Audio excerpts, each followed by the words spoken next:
The Forgotten Outpost.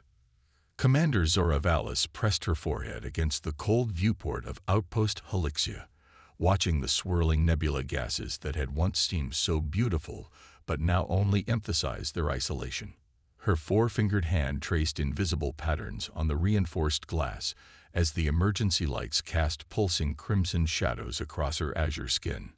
12 solar cycles of research, all about to end in the cold silence of space. Life support status, she asked, not turning from the viewport. Chief Engineer Trinlax's voice seemed smaller than usual, the characteristic harmonic overtones of his species flattened by fatigue. 17% capacity and falling. The cosmic storm damaged our primary generators beyond repair. We have perhaps 2 days before atmospheric processors fail completely. The outpost housed 27 of the Galactic Concord's most brilliant scientific minds, representatives of 8 different species, all experts in studying the unique radiation patterns of the Vortex Nebula.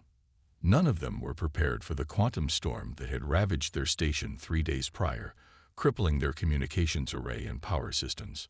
And the distress beacon. Zara finally turned, her bioluminescent eyes dimming to conserve her body's energy. Communications specialist Nexro's tendrils drooped around his breathing apparatus. Still transmitting, Commander, but on emergency power only. Its range is severely limited. The nearest Concord outpost is 17 light-years away. A rescue vessel would arrive long after our... He didn't finish the sentence. Science Officer Ilara Pax, the only other mammalian species besides Zora, approached with a data tablet. The Tresian's violet eyes reflected resignation.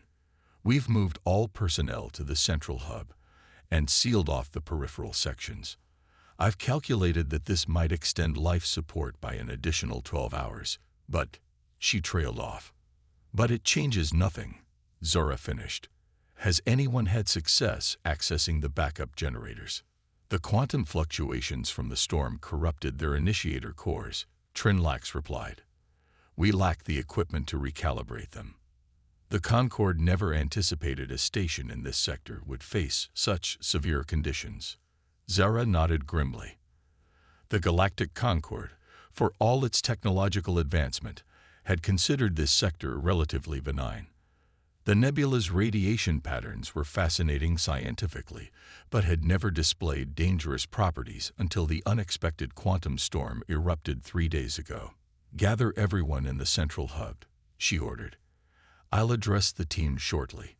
We'll explore every option until the end. The central hub, designed to accommodate all 27 scientists in comfort during recreational periods, now felt cramped with equipment hastily relocated from abandoned sections. Species that normally maintained respectful distances due to atmospheric or gravitational preferences now huddled together in the common atmosphere, united by their shared predicament. Zara stood on a small platform, her uniform still impeccably maintained despite the crisis. I won't offer false hope, she began. Our situation is critical, but each of you represents the finest scientific minds of your respective worlds. Until our final moments, we continue our work. If we cannot save ourselves, perhaps our research data will eventually be recovered and... Commander. Nexro's voice cut through her speech, his tendrils suddenly rigid with excitement. I'm detecting an approaching vessel. The room erupted in a cacophony of voices, clicks, and harmonic hums as hope surged through the assembled scientists. Identification, Zara demanded, raising her voice above the noise. Nexro's manipulator appendages danced over his console. Unknown configuration. Not Concorde. Not registered in our database at all. Pirates. Someone asked, fear evident. Negative, Nexro replied. Movement pattern suggests purpose, not predation. And it's massive. The central view screen flickered to life, consuming precious power. The approaching vessel was unlike anything in Concorde design philosophy. Where Concorde ships were elegant, organic curves optimized for efficiency, this vessel was angular, with obvious armor plating and what appeared to be weapon systems prominently displayed. Its size dwarfed their research outpost by at least 4 times. Magnify, Zara ordered, her scientific curiosity momentarily overriding caution. The screen zoomed in on markings along the vessel's hull. Are those alphabetic characters? Ilara whispered. UNSC Dauntless. Trinlax read aloud. The unfamiliar sounds awkward through his translator. Is that significant? They're hailing us, Next Row announced. Zara straightened her uniform. Open channel. The view screen shifted to show a face that caused several scientists to step back in surprise. The being appeared mammalian but with peculiarly flat features, dark eyes, and a covering of short, black head fur. Outpost Helixia.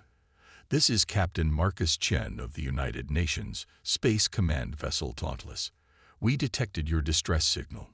Looks like you could use some assistance. Murmurs rippled through the assembled scientists. Every educated being in the Concorde knew of the existence of humans, of course, but few had ever encountered one. They'd emerged from their home system only 40 years ago, surprising the galactic community with their rapid technological advancement. Most Concorde species regarded them with a mixture of curiosity and unease. Zara stepped forward. This is Commander Zara Vallis of the Galactic Concorde Science Division. We're surprised to encounter a human vessel in this sector. She hesitated. Our situation is indeed critical. Life support will fail within 48 hours. The human's expression changed subtly. We detected the aftermath of the quantum storm. We've been studying these phenomena ourselves. Prepare for emergency docking and evacuation. Our ship can accommodate your personnel. Before Zara could respond, the transmission ended. The view screen returned to showing the approaching human vessel as it maneuvered into position alongside their stricken outpost. Can we trust them? Ilara whispered to Zara. Humans aren't full Concorde members. They've only had observer status for a decade. Do we have a choice? Zara replied. Besides, they responded to our distress call when no one else could. Within 30 minutes, a docking tube extended from the human vessel, connecting to their emergency airlock. The first humans to board wore formidable environmental suits that made them appear even larger and more intimidating. Their leader removed her helmet, revealing features similar to Captain Chen's. Lieutenant Commander Sofia Rivera, UNSC Dauntless. She introduced herself. We need to move quickly. Our sensors indicate your power systems are more degraded than you might realize. Our research data, Zara began, already being backed up by our tech team. Rivera interrupted. Captain's orders. No scientific knowledge lost today. The evacuation proceeded with military efficiency that surprised the Concorde scientists. Humans moved with purpose and precision, assisting species with different environmental needs using specialized equipment they'd apparently prepared during their approach. As they boarded the Dauntless, the differences between human and Concorde design philosophies became even more apparent. Where Concorde vessels emphasized beauty and comfort alongside function, the human ship was utilitarian, with exposed conduits, redundant systems, and multiple manual override controls beside advanced interfaces. Your vessel seems excessively engineered, Trinlax observed to a human technician as they were led to quarters adapted for their needs. The human smiled. We like to be prepared. Space is dangerous. But the statistical likelihood of catastrophic failures requiring manual overrides is infinitesimal, Trinlax countered. Maybe where you come from, the technician replied cryptically before moving on. Captain Chen met with Zara in what humans called the briefing room, a space that seemed designed for military planning rather than scientific discussion. Your outpost was studying the nebula's radiation patterns, Chen stated rather than asked. We've been monitoring similar phenomena in 3 other sectors. Zara's bioluminescent eyes brightened with interest. You have? The Concorde wasn't aware of human scientific missions in this region. There's a lot the Concorde isn't aware of, Chen replied, activating a holographic display showing similar nebulae. These quantum storms are increasing in frequency. Yours wasn't an isolated incident. That contradicts all established models, Zora said. Such phenomena should be exceedingly rare, unless something's causing them, Chen said, his expression grave. We've detected patterns suggesting these storms aren't entirely natural. Zara felt a chill that had nothing to do with the human ship's temperature. You're suggesting deliberate action. But the energy requirements to manipulate quantum fields on this scale would be enormous, Chen finished. Yes, that's what concerns us. A human officer entered the briefing room. Captain, we've completed the evacuation. Outpost Helixia's power systems have gone critical. Estimated detonation in 3 minutes. I thought we had hours, Zara said, alarmed. The quantum fluctuations accelerated the decay of your containment fields, Chen explained, showing no particular concern. It's a good thing we got here when we did. He turned to his officer. Safe distance. Already executing withdrawal, sir. Will be clear before detonation. As if to punctuate his statement, a slight vibration ran through the ship as its engines engage. On a nearby screen, Zara watched the outpost that had been her home for 12 solar cycles grow smaller. My team will want to know what's happening, she said. Of course. You have full access to our observation deck. Your people can witness everything from there, Chen offered. Meanwhile, perhaps you and I should discuss what your sensors recorded before the storm hit. It might help us understand what we're both facing. As Zara followed Captain Chen through the corridors of the human vessel, she realized that her perception of humans and humanity's place in the galaxy might need significant recalibration. The Concord had viewed humans as newcomers, their rapid advancement more luck than skill, their militaristic tendencies a sign of primitive development. Yet here they were, responding to dangers the Concord hadn't even recognized, prepared for emergency scenarios Concord planners had deemed statistically irrelevant, and arriving just in time to save 27 lives that would otherwise have been lost to the void. Perhaps, Zora thought, the Concord had been underestimating humanity all along. Unconventional solutions. Captain Marcus Chen stood motionless before the massive viewscreen on the Dauntless's bridge, hands clasped behind his back as he watched the distant flare of Outpost Helixia's power core detonation. The explosion was brief but intense, quantum particles cascading in patterns that human science was only beginning to understand. Radiation levels normal. No pursuit signatures detected, reported his first officer, Commander Jackson. All Concord personnel have been accommodated in the port habitation section. Chen nodded. And our course? Maintaining heading to Proxima Station, sir. ETA 17 days at Standard Drive. Chen frowned slightly. The nearest Concord outpost. Starbase Lumina is 36 light-years off our scheduled course, Jackson replied, his tone carefully neutral. It would add approximately 12 days to our journey. And delay our rendezvous with the Fourth Fleet, Chen mused. The subtle tension on the bridge was palpable. His orders had been explicit. Investigate the quantum storm aftermath, collect data, and return to Proxima Station immediately. Rescuing the Concord scientists had already been a deviation, one he would need to justify to UNSC command. Sir, Jackson said quietly, stepping closer. Admiral Zhao was quite clear about our mission parameters. She was. Chen agreed. And yet here we are with 27 representatives of 8 Concord species aboard, all experts in precisely the phenomenon we're investigating. A fortunate coincidence, Jackson observed. Is it?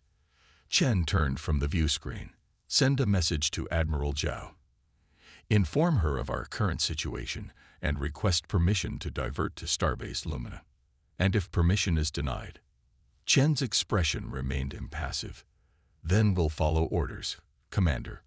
But let's give the Admiral all relevant information first. In the ship's laboratory section, Commander Zora Vallis and her science team had been given access to specialized equipment that surprised even Trinlax, their technology expert. These quantum field analyzers are at least 2 generations beyond anything the Concord has deployed. He murmured to Zara as they examined the human instruments.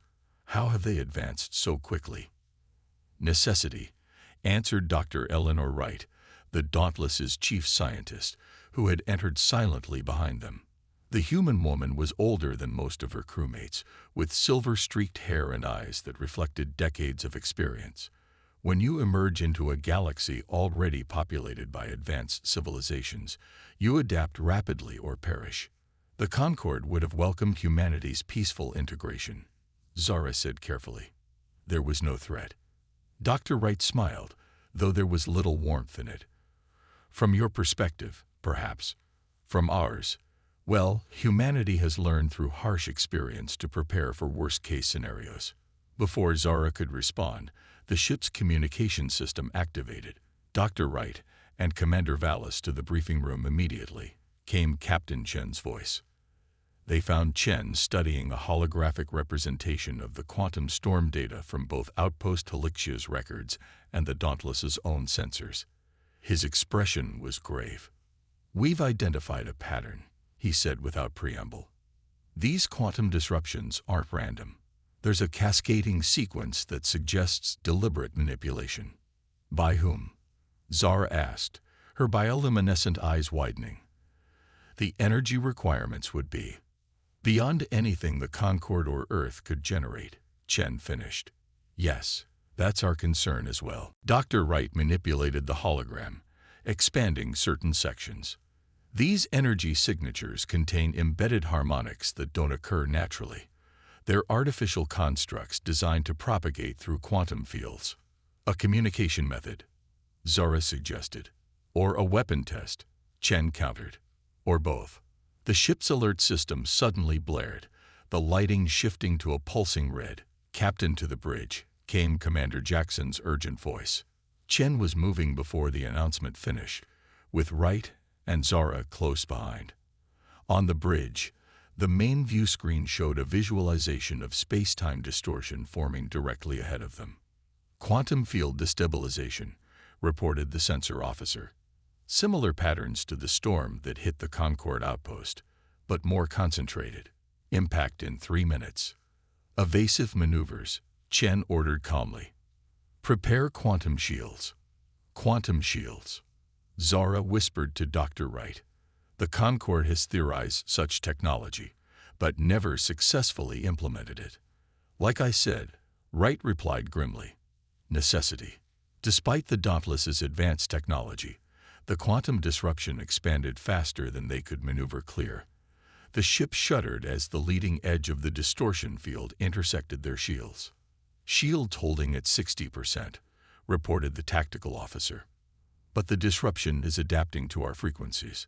Degradation accelerating." Chen's expression remained composed. "Deploy the quantum anchors." From the hull of the Dauntless, 4 specialized probes launched, positioning themselves in a tetrahedral formation around the ship. Each began emitting precisely calibrated energy pulses that seemed to stabilize the surrounding space. "Impressive," Zara admitted, "but they're only delaying the inevitable. The disruption field is still intensifying."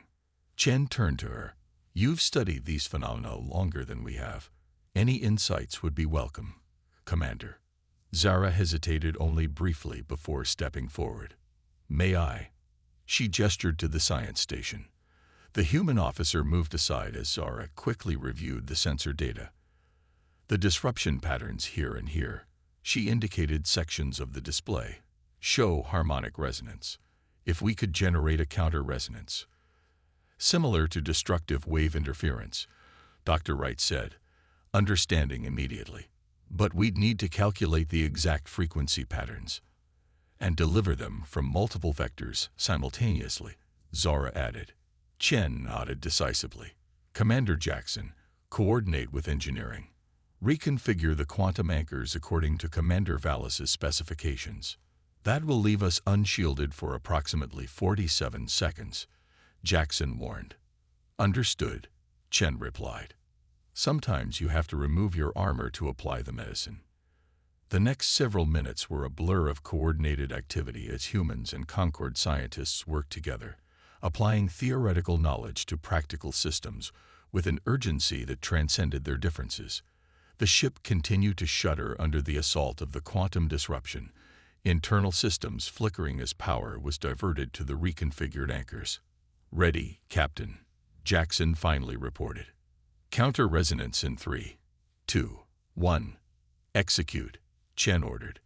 The modified anchors pulsed simultaneously, emitting precisely calibrated energy patterns. For a heart-stopping moment, nothing seemed to happen. Then, like ripples canceling each other on a pond surface, the quantum disruption began to dissipate, its energy harmlessly dispersed. "It worked," Zara breathed, her bioluminescent eyes bright with excitement. "This time," Chen said quietly, "but something, or someone, is generating these disruptions, and they're becoming more frequent and more powerful." As the emergency conditions lifted and normal operations resumed, Chen received a priority communication from UNSC Command. He reviewed it silently before addressing the bridge crew. "Change of orders," he announced. "We are to proceed directly to Starbase Lumina and transfer our Concord guests safely to their authorities." His gaze met Zara's. "Admiral Zhao has also authorized a joint research initiative between UNSC and Concord scientists to investigate these quantum disruptions. Commander Vallis will head the Concord team." Later, in the ship's observation lounge, Zara found Chen staring out at the stars, a contemplative expression on his face. "Your admiral seems to have reconsidered humanity's isolationist stance," she observed as she joined him. "Recent events have convinced her that some threats transcend political boundaries," he replied. "Though I suspect she'll still give me a thorough reprimand for my initial deviation from orders." "You risked your career to save my team," Zara said. "Why?" Chen continued gazing at the stars for a long moment before answering. "Humanity's history is filled with disasters that might have been averted through cooperation rather than competition. When we finally reach the stars, we hope to find a more enlightened path forward." A faint smile crossed his face. "And yet, old habits persist. Caution, preparedness for worst-case scenarios." "Those habits saved my team," Zora pointed out. "And your knowledge may have just saved my ship," Chen countered. "Perhaps that's the lesson here. Different evolutionary paths leading to complementary strengths."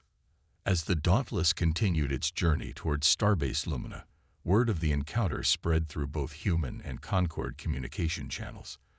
The Galactic Concord Council, initially alarmed by humanity's unilateral action in rescuing valued Concord scientists, was gradually persuaded by Commander Vallis's detailed reports that the humans had acted not only appropriately, but heroically. More significant, however, was the growing evidence that the quantum disruptions were indeed artificial in origin, and that they were increasing in both frequency and intensity throughout the galaxy. Whatever or whoever was generating them remained unknown, but the pattern suggested a systematic testing phase preceding something larger.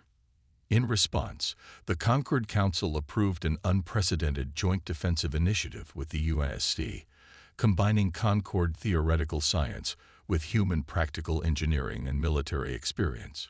Research outposts like Helixia were retrofitted with human-designed quantum shields and emergency protocols, while human vessels benefited from the Concord's more advanced sensor technologies and theoretical models.